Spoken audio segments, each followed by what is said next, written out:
이 시간 함께 읽을 말씀은 학개서 1장 1절로부터 15절까지 말씀입니다. 학개서 1장 1절로부터 15절까지 말씀 한 절씩 교독하여 읽겠습니다. 다리오 왕 제2년 여섯째 달 곧 그 달 초하루에 하나님의 말씀이 선지자 학개로 말미암아 스알디엘의 아들 유다 총독 수르바벨과 여호사닥의 아들 대제사장 여호수아에게 임하니라. 이르시되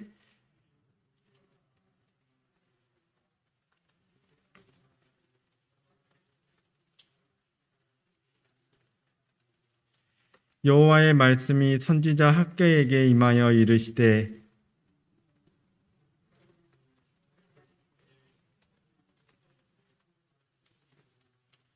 그러므로 이제 만군의 여호와가 이같이 말하노니 너희는 너희의 행위를 살필지니라.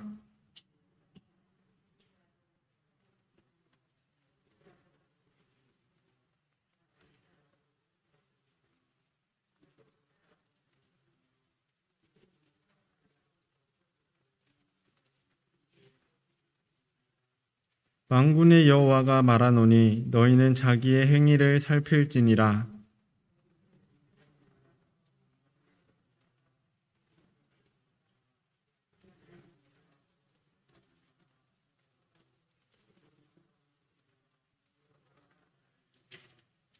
너희가 많은 것을 바랐으나 도리어 적었고 너희가 그것을 집으로 가져갔으나 내가 불어 버렸느니라. 나 만군의 여호와가 말하노라. 이것이 무슨 까닭이냐? 내 집은 황폐하였으되 너희는 각각 자기의 집을 짓기 위하여 빨랐음이라.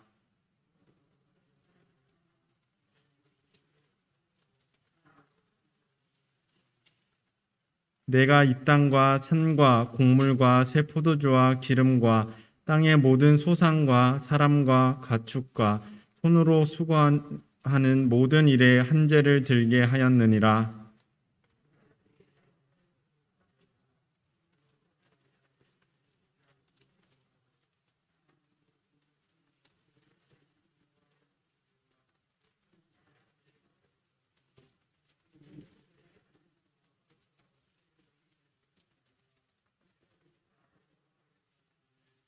그때 여호와의 사자 학개가 여호와의 위임을 받아 백성에게 말하여 이르되 여호와가 말하노니 내가 너희와 함께하노라 하니라.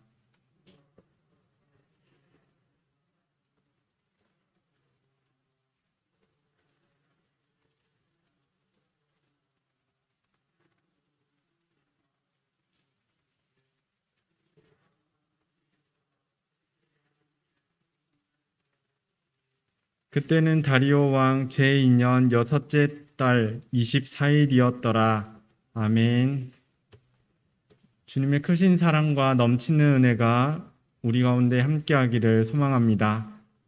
태풍 힘나노가 지나갔습니다. 전국적으로 보자면 피해가 그렇게까지 심하지는 않지만 포항과 울산을 비롯한 남부 지역으로는 큰 피해가 있었습니다. 우리 수재민들과 태풍에 희생된 이들과 또 유족들 가운데 주님의 크신 위로가 함께하기를 바랍니다. 또한 이들을 위해서 함께 기도하여 주시기를 바랍니다. 오늘 함께 읽은 학개서는 이사야 역사 가운데 포로 기한과 또 회복의 시대에 선포된 말씀을 전하고 있습니다. 학개는 1장의 말씀을 통해 귀한 공동체에게 삶의 우선순위에 대해 거듭 강조합니다. 이유는 그들의 조상들과 같이 조금씩 잘못된 것을 택하여 가고 있었기 때문입니다. 이러한 이스라엘의 상황을 이해하기 위해서 먼저 선지자 학개가 활동하던 시기에 시대적 배경을 살펴보고자 합니다. 고대 근동의 권력 구도가 급변하는 상황 가운데서 남북으로 분열되었던 이스라엘은 모두 큰 변화를 겪게 됩니다.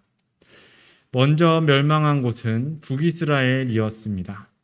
이 북이스라엘은 기원전 721년에 아수르에 의해서 멸망합니다. 당시 아수르는 민족 혼합 정책을 펼치며 정복한 민족들의 강제 이주를 통해 민족과 문화의 고유성을 혼합시켰습니다. 그들의 민족과 문화의 고유성을 말살시켜서 반란을 꾀하지 못하도록 또 힘을 합치지 못하도록 한 것입니다. 이때 북이스라엘 역시 혈통의 순수성을 잃게 됩니다. 이후로 남유다 계통의 이스라엘 사람들은 그것을 이유로 피가 더러워졌다라는 이유로 이 사마리아 사람들을 배척하기에 이릅니다. 이것은 예수님의 활동 당시를 통해서도 살펴볼 수 있습니다. 한편 남유다는 기원전 586년에 바벨론에 의해서 멸망합니다. 남유다는 아수르의 침략 당시에 그들 역시 침략을 당했지만 우호국인 이집트의 도움을 받아서 이 위기를 넘기게 됩니다. 하지만 강대국 아수르를 정복하며 성장한 바벨론의 침략은 결국 막지 못했습니다.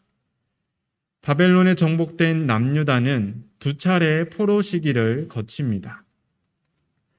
바벨론은 반란이 싹트지 못하도록 유력자들과 또 능력 있는 사람들을 포로로 잡아갔으며 많은 재물을 동시에 약탈했습니다. 하지만 이때까지만 해도 남유다는 바벨론의 속국으로 명맥을 유지하고 있었습니다. 이러한 남유다가 완전히 멸망한 것은 세 번째 포로기입니다. 이 당시의 남유다의 왕은 마지막 왕으로 알려진 시드기야입니다. 시드기야 왕은 바벨론의 필요에 따라서 왕으로 세워졌습니다. 하지만 그와 그의 측근들은 이집트를 의지해서 바벨론의 지배를 벗어나고자 합니다.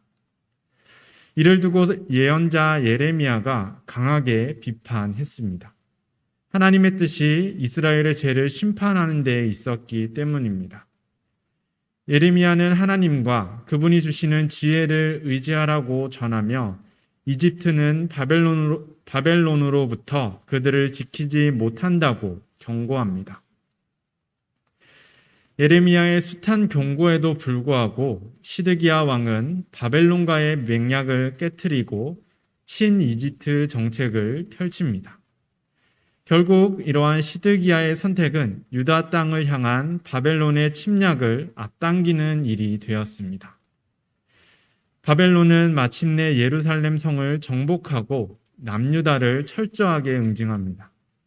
시드기야 왕 앞에서 그의 아들들을 처형하였고 이후에 그의 눈을 뽑고 쇠사슬에 묶어서 포로로 끌고 갑니다. 한 나라의 왕을 철저하게 무너뜨린 것입니다.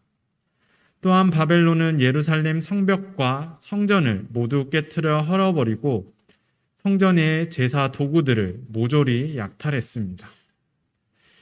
유다의 많은 사람들은 다시 포로로 잡혀가거나 처형당했고 또 남은 사람들 역시 바벨론을 피해서 뿔뿔이 흩어져야 했습니다. 이처럼 이스라엘은 하나님의 선민이라는 교만 속에서 죄를 떠나지 않으므로 큰 수치를 당했던 것입니다. 하지만 하나님께서는 자신의 백성들을 다시 회복시킵니다. 이사야와 예레미야를 비롯한 많은 예언자들은 하나님의 심판을 선포하는 동시에 하나님께서 이루실 회복에 대해서도 전했습니다. 그들이 만약에 돌이키지 않아 심판을 당한다 하더라도 하나님께서 자신의 백성들을 끝내는 버리지 않고 회복시킬 것이다 라고 선포를 했습니다.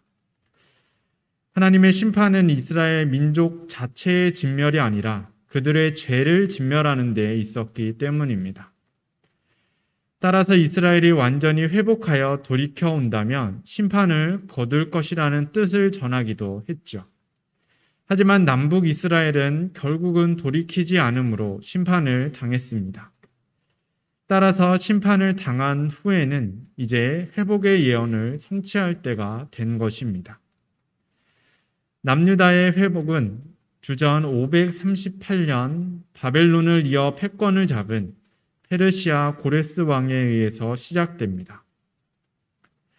이 고레스 왕은 하나님께서 이사야와 예레미야를 통하여서 전한 말씀, 의로운 왕을 세워 공의를 행하겠다고 약속하신 말씀을 이룬 사람입니다. 고레스 왕은 에스라 1장에 나오는 칙령을 통하여서 이스라엘 백성들의 귀환을 허락합니다. 또한 바벨론이 약탈했던 재물을 그들이 귀환하는 데 가져가도록 모두 돌려주었습니다. 그리고 예루살렘 성벽과 성전의 재건을 허락합니다. 이러한 칙령에 따라서 유다 사람들 중 희망하는 자들은 고국으로 귀환합니다. 그 명단은 에스라서와 느헤미야서에 또한 기록되어 있습니다. 이렇게 유대 땅으로 돌아온 귀한 공동체는 먼저 예루살렘에 번제단을 쌓고 하나님께 제사를 드렸습니다. 그리고 총독인 수룹바벨과 제사장 여호수아의 인도로 예루살렘 성전 재건을 시작합니다. 다윗의 규례대로 하나님을 찬송하며 기초를 놓은 그들은 기쁨으로 소리를 쳤고, 또 과거의 성전의 모습을 기억하는 이들은 감사함으로 하나님 앞에 크게 통곡했습니다. 성전 재건은 단순한 토목공사가 아니라 하나님의 백성으로서의 회복을 상징하기 때문입니다. 하지만 이러한 기쁨도 잠시 성전 공사는 금세 중단됩니다. 성전 재건 소식을 접한 토착 귀족들과의 마찰 때문입니다. 이들은 포로로 끌려가지 않고 이스라엘에 남아서 그 땅을 지키던 사마리아 사람들입니다. 일찍 멸망했던 북이스라엘은 민족의 순수함을 잃은 상황에도 불구하고 자신들의 터전을 지키고자 노력했습니다. 또한 오늘날 발견되는 많은 유적이나 기록을 통해서 그들이 경제적으로도 상당한 수준에 이르렀던 것으로 보입니다. 먼저 삶의 터전을 일구고 안정된 삶을 살던 그들은 예루살렘 성전 재건 소식을 접하고 동참하고자 찾아왔습니다. 하지만 남유다 공동체는 종교와 정치 또 민족성 등 복합적인 이유로 이들의 도움을 거절합니다. 이로 인해 사마리아 사람들은 그들의 성전 재건을 방해합니다. 그것이 하나님을 위한 일임에도 불구하고 자신들이 함께하지 못하는 것에 대한 보복을 행한 것입니다. 페르시아의 관리들에게 지속적으로 뇌물을 바쳐 공사의 진행을 막았으며, 고레스 사후에 다른 왕들이 즉위할 때에는 유다의 반역이 우려된다는 내용의 상소문을 올리기까지 했습니다. 이로 인하여서 성전 재건 공사가 완전히 중단되게 된 것입니다. 이런 성전 재건 공사가 다시 재개된 것이 다리오 왕 통치 시기입니다. 하나님께서는 선지자 학개를 통하여서 성전 재건의 뜻을 전하게 했습니다. 이 말은 곧 학개가 활동하기 전까지 성전 재건이 재개되지 않았다라는 것입니다. 이러한 학개가 전하는 말씀의 1차적인 수신자는 수룹바벨과 여호수아로 말씀은 전합니다. 이들은 앞서 보았듯이 포로 귀환 시대에 이스라엘의 정치적, 종교적 지도자들이었습니다. 하지만 이 말씀을 이 두 지도자에게만 주신 것은 아닙니다. 하나님께서는 이들을 통해 성전 재건의 뜻을 온 유대 가운데 알리고자 하셨습니다. 학개가 전하는 말씀은 크게 두 부분으로 나뉩니다. 첫 번째는 2절부터 6절까지이고 그 다음은 7절부터 이어지는 말씀입니다. 이 앞부분의 단락은 먼저 과거 이스라엘의 죄를 고발했던 선지자들의 말씀과 매우 유사하게 진행됩니다. 그들의 잘못된 생각과 또한 그들이 그로 인하여서 범하고 있는 죄에 대해 지적합니다. 하나님께서는 이스라엘 백성들의 말을 인용하여 전합니다. 오늘 본문 2절 말씀의 세번역본을 읽어드립니다. 이 백성이 말하기를 때가 되지 않았다. 주님의 성전을 지을 때가 되지 않았다고 한다. 당시로부터 20여 년 전 성전 재건을 위해 기초석을 놓았던 곳은 학계 당시에도 여전히 폐허인 상태였습니다. 아무도 다시 성전을 지을 때가 왔다고 생각하지 않았기 때문입니다. 혹자는 이제는 성전 재건을 재개해야 하는 건 아닌가라고 생각했을지도 모르지만 아무도 앞장서서 행동하지는 않았던 것입니다. 그 이유에 대해서 두 가지 대표적인 견해가 있습니다. 첫 번째는 성전 재건 초창기에 방해했던 세력들의 견제가 계속되었다는 말입니다. 여전히 그들의 간섭 가운데 재개가 여의치 않았다는 것입니다. 두 번째는 오늘 학개가 6절에서 전하고 있는 흉작 때문입니다. 예루살렘 교회한 공동체는 70여 년 남짓 방치된 곳에서 삶의 터전을 기초부터 읽어야 했습니다. 게다가 기후 환경 역시 좋지 않아 흉작이 계속되었습니다. 이렇게 나날이 힘들어지는 상황 속에서 자신의 생계를 챙기기에 더 바빴기 때문에 성전 공사 재개를 하지 않았다는 것입니다. 이에 하나님께서는 말씀하십니다. 이 4절, 오늘 본문 4절의 말씀에 오늘 원어의 의미를 살려 직역하면 이러합니다. 이 집은 폐허가 되어 있는데 당신들 스스로를 위해서 잘 다듬어 만든 당신들의 집에 거할 때입니까? 이 집은 곧 하나님의 전은 폐허가 되어 있는데 네 집은 잘 지어서 사는 것이 옳으냐는 것이죠. 오늘 본문의 판벽으로 번역된 히브리어 사파는 구약 성경에서 6차례 나오는 단어입니다. 특별한 의미로 사용된 신명기서를 제외하고는 모두 건축과 관련되어서 사용되고 있습니다.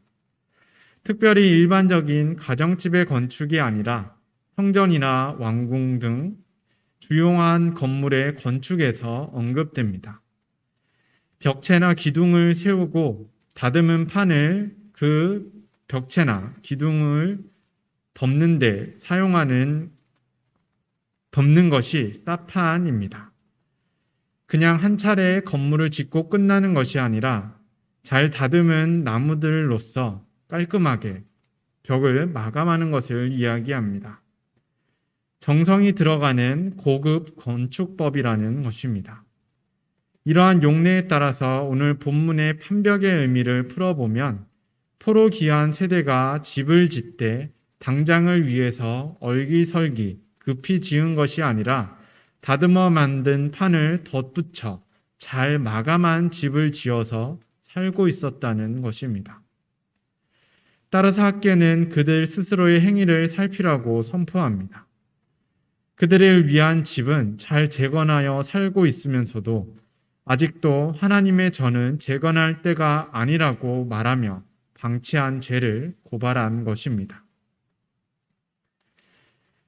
그리고 이어 학개는 보다 중요한 신앙의 지혜를 선포합니다.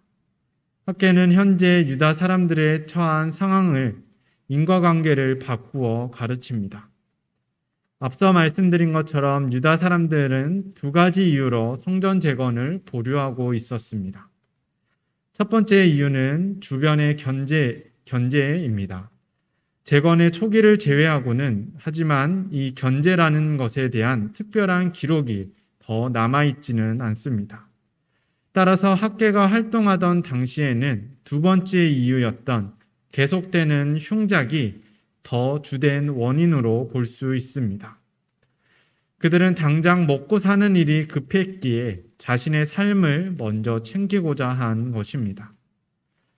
그런데 과연 성전 재건의 여력이 없을 정도로 어렵고 힘든 상황이었을까요? 비록 흉작이 계속되었지만 당장 살지 못할 정도로 힘든 상황은 아니었음을 학개의 앞선 비판을 통해 우리가 생각할 수 있습니다. 그들은 자신들을 위해 제대로 된 집을 지을 만큼 귀한 초기보다 안정된 상태였기 때문입니다. 그럼에도 불구하고 계속해서 형편이 어렵다는 이유로 성전 재건을 외면한 것입니다. 성전의 재건이 민족 공동의 선을 위해서 필요한 사업이기는 하지만 개인에게는 눈에 띄는 큰 유익이 없다라고 생각했던 것이죠. 이러한 상황 속에서 학개의 선포는 유대의 백성들에게 현재 겪고 있는 흉작의 원인이 무엇인지를 다시 생각하게 합니다. 학개는 그렇게 너희가 생업에만 매달리는데도 나날이 더 어려워졌던 이유를 생각해보라 라고 말합니다. 그리고 그 모든 이유가 그들이 성전을 재건하지 않았기 때문이라고 전합니다. 성전 재건의 외면은 단순한 건축의 보류가 아니라 하나님을 외면했던 일이기 때문입니다. 그들이 상황이 되지 않아서 상황이 되면 성전을 짓겠다가 아니라 성전을 짓는다면 그들의 상황이 나아질 수 있다는 것입니다. 이스라엘은 그것을 깨닫지 못한 채 하나님을 외면해 왔기에 그 죄로 인해서 벌을 받고 있다라고 전합니다. 이전에 활동했던 많은 선지자들은 신명기 율법서에 따라서 심판을 예언했습니다. 이스라엘이 먼저 하나님과의 계약을 파기했기 때문에 심판을 받았다는 것입니다. 학개 역시도 이러한 신학을 바탕으로 유다가 잘못된 우선순위로 다시 하나님을 외면하고 있기 때문에 그들 가운데 흉작이라는 어려움이 계속되고 있다고 선포합니다. 학개는 하나님의 말씀을 듣고 이제는 그들의 행위를 살피라고 권면합니다. 지금 겪고 있는 고난이 잘못된 선택으로 임함이니 이를 해결하기 위해 바른 길을 선택하라고 강조합니다. 하나님의 말씀 속에서 무엇을 놓치고 있었는지 깨달아 하나님께로 돌이켜야 한다는 말입니다. 그리고 이를 위해 가장 먼저 해야 할 일을 전합니다. 8절의 말씀입니다. 너희는 산에 올라가서 나무를 가져다가 성전을 건축하라. 그리하면 내가 그것으로 말미암아 기뻐하고 또 영광을 얻으리라. 바로 성전 재건입니다. 여기서 한 가지 더 주의 깊게 볼 것은 성전 재건을 위한 재료입니다. 하나님께서는 이전 솔로몬의 성전처럼 거대한 건축물, 온갖 값진 재료를 다듬어 만든 위험 있는 건축물을 요구하지 않았습니다. 하나님께서는 그들에게 산에 올라가 쉽게 구할 수 있는 나무, 그 나무들을 가져다가 건축해도 기쁘게 받으시겠다고 말씀하십니다. 이 말씀을 통해 우리는 성전 재건을 요구하신 하나님의 뜻에 대해 다시금 생각해 볼 수 있습니다. 성전 재건의 요청은 하나님 자신의 영광을 드러내기 위함이 아닙니다. 그들의 삶의 우선순위에서 하나님을 되찾으라는 요청입니다. 귀환한 유대의 백성들이 그들의 조상처럼 그릇된 길로 가지 않도록 삶에서 하나님과 함께하도록 다시 부르신 것입니다. 그들이 하나님과 그분의 일을 먼저 생각할 때 하나님께서 그들 가운데 온전히 임재하시겠다는 것입니다. 그러니 우선순위에서 미뤄두었던 하나님의 일을, 곧 성전을 재건하는 일을 지금 당장 하라는 것입니다. 너희가 할 수 있는 것으로 한다면 그 정성을 기쁘게 받으시고 그것에 자신의 영광을 두겠다라고 말씀하십니다. 선지자 학개의 선포에 대해 지도자 스룹바벨과 제사장 여호수아 그리고 삶의 터전을 재건하기 위해 힘쓰던 모든 유다 백성들이 즉각적으로 반응합니다. 오늘 12절 말씀에서는 그들의 반응을 그들의 하나님 여호와의 목소리와 선지자 학개의 말을 들었으니라는 말씀으로 전합니다. 이는 매우 놀라운 표현입니다. 우리는 학개 외에도 많은 선지자들이 전한 말씀들을 읽어왔습니다. 또한 설교를 통해서 깊이 묵상하기도 했습니다. 그리고 그들이 그 말씀들로 인해 어떤 상황을 겪어야 했는지도 보았습니다. 이들 예언자들과 선지자들이 선포한 대부분의 말씀들은 듣기에 좋은 말씀이 아니라 들어야만 하는 말씀이었죠. 이스라엘은 왕으로부터 백성에 이르기까지 듣기에 좋지 않았던 이 말들, 그들이 전하는 이 말들을 무시했습니다. 자신들은 스스로 잘 살고 있다고 생각하였고 자신들의 죄를 들추어 낱낱이 고발하는 그 말들이 결코 달갑지는 않았기 때문입니다. 따라서 그들은 대부분 선포된 말씀으로 인하여서 예언자들과 선지자들을 배척했습니다. 이스라엘은 그렇게 하나님과 또 하나님께서 주신 말씀을 외면해 왔고 나아가 하나님의 말씀과 심판을 선포한 예언자들과 선지자들을 위협하고 해치기까지 했습니다. 이것이 지난날의 예언자들과 선지자들이 겪어야 했던 고충입니다. 그런데 오늘 선지자 학개의 선포에는 모든 유다 백성들이 곧바로 수용하는 모습을 보입니다. 학개의 선포를 듣고 유다 백성들이 어려운 형편을 이유로 하나님을 외면했던 죄를 돌아본 것입니다. 그들은 학개가 하나님께서 보낸 사람임을 믿었고 그가 전하는 말씀이 하나님의 뜻임을 알았기에 그 말씀이 주는 교훈을 즉시로 깨달을 수 있었던 것입니다. 말씀을 들은 모든 백성들은 곧바로 삶의 우선순위를 수정하고 자신들을 위해 선지자를 보내 말씀을 주신 하나님을 경외합니다. 학개는 지난 가오를 회개하며 다시 하나님께로 돌이킨 백성들에게 내가 너희와 함께 하겠다는 하나님의 말씀을 다시 전합니다. 유다 백성들이 하나님께로 돌이킨 것은 그들의 상황이 곧바로 달라졌기 때문은 아닙니다. 여전히 흉작이 계속되던 상황이었습니다. 이것이 곧바로 개선되지도 않았고 또한 이것을 극복할 수 있을 만큼 상업이 급격히 발전하지도 않았습니다.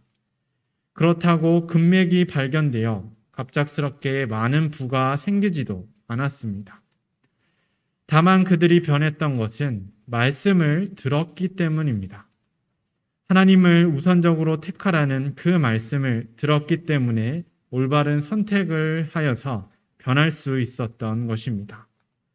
따라서 하나님께서도 그들의 그런 믿음에 대해 응답하십니다.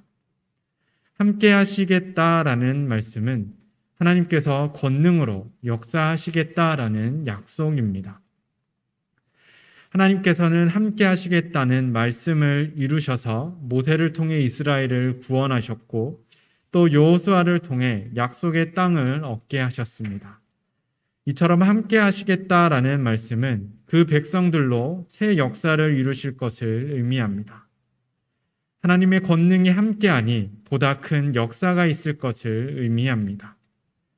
따라서 그들에게 주신 함께 하시겠다라는 말씀은 회복의 약속을 그들 가운데 완전히 성취하여 새 역사를 이루겠다는 새 하늘과 새 땅, 또 새 예루살렘을 이루시겠다는 하나님의 적극적인 의지 표명으로 볼 수 있습니다.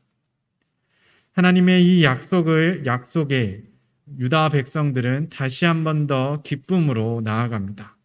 그리고 20여 년 전 멈추었던 성전 재건 공사를 다시 시작합니다. 포로에서 귀환한 유다의 공동체에게 전한 학개의 말, 자기의 행위를 살피라는 이 말은 오늘날 우리에게도 큰 도전을 줍니다. 학개의 요청에 따라서 우리도 스스로를 조금 더 돌아볼 수 있기를 바랍니다. 우리의 삶의 우선순위에는 과연 어떤 것들이 있는지 한번 생각해 봅시다. 하루하루 삶의 환경이 달라지기 때문에 가장 필요한 것도 또 먼저 해야 하는 것도 매일 달라집니다. 하지만 그럼에도 불구하고 변하지 않는 가치들 역시 존재합니다. 인간으로서의 존엄성이나 오랜 역사를 통해 쌓아진 도덕적 가치, 또 생명의 중요성 등 변하지 않아야 하는 것, 또 변하지 않는 가치들도 있습니다. 그 가운데 기독교인인 우리에게 가장 중요한 것, 가장 변하지 않고 지켜야 하는 것은 바로 하나님입니다. 우리 삶의 우선순위에 항상 하나님이 함께하기를 바랍니다. 하나님께서는 성전을 제거하되 쉽게 구할 수 있는 나무로 지으라고 오늘 말씀하셨습니다. 성전 재건에 있어서 중요한 것은 완성도가 아니었기 때문입니다. 성전 재건에 있어서 가장 중요한 것은 지금 당장 하나님의 일을 하도록 결단하는 일이었습니다. 곧 하나님을 먼저 택하는 일이 가장 중요했다는 것입니다. 그렇게만 한다면 그들이 드리는 작은 정성도 기쁘게 받아주시며 그들 가운데 큰 역사를 이루겠다라고 말씀하십니다. 하나님께서는 우리가 믿음의 가치들을 완벽하게 지켜 살아낼 때에만 기뻐하지 않으십니다. 하나님을 택하여 살아가는 삶 그 자체를 가장 기쁘게 받으십니다. 우리가 하나님을 먼저 선택하여 살 때 하나님께서는 우리와 함께 하십니다. 그리고 믿음의 결단으로 살아갈 수 있도록 우리에게 힘을 주시고 인도하시어 새 역사를 이루어 가십니다. 학개의 말처럼 우리 스스로를 돌아보며 우리 삶의 우선순위를 언제나 바로잡아 나아갈 수 있기를 바랍니다. 우리 모두에게 하나님을 우선순위로 둘 수 있는 지혜와 또 하나님이 동행하시는 은혜가 그것을 통해 새 역사를 이루어가는 그 사랑이 우리 모두 가운데 함께하기를 주님의 이름으로 축원드립니다. 함께 기도드리겠습니다. 사랑과 은혜가 풍성하신 하나님, 우리는 살아가며 많은 변화와 선택을 겪습니다. 하지만 그 가운데 하나님을 놓치지 않도록 인도하여 주시옵소서. 언제나 하나님과 하나님의 귀한 말씀을 기억하게 하시어 올바른 신앙의 가치들을 추구하여 살아가게 하옵소서. 그리고 믿음의 결단으로 나아가는 모든 이들과 동행하여 주옵소서. 하나님을 택하는 이들 가운데 함께 하시어 사랑과 용기를 주시며 생명의 가치를 살아낼 수 있는 지혜를 더하여 주시옵소서. 또한 그들을 축복의 통로로 사용하여 주시사 하나님의 역사를 일으키는 주님의 귀한 자녀들이 될 수 있도록 붙들어 주시고 인도하여 주시옵소서. 오늘도 우리와 함께 하시는 예수 그리스도의 이름으로 기도드립니다. 아멘.